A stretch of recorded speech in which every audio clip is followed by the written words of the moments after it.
Welcome to Luca and Miguel. Enjoy the video. You start by ensuring you are signed into the correct Google account and have Gemini open. This avoids permission errors. Next, copy the link you want to share, use Ctrl+C on desktop or long press, and tap Copy on mobile, so it's ready on the clipboard.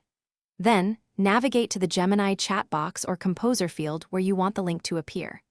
Once there, place the cursor in the input area so the paste action will insert the URL in the correct spot. Now paste the link into Gemini.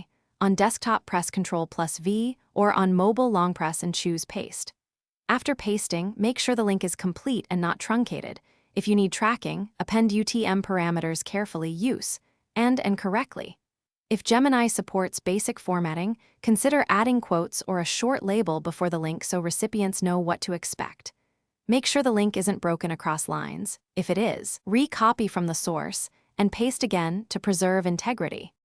Finish by sending or previewing the message to confirm the link opens as intended. Click the link yourself to verify. If the link doesn't work, don't panic. Recopy it from the original page and paste again, because truncated URLs are the most common issue.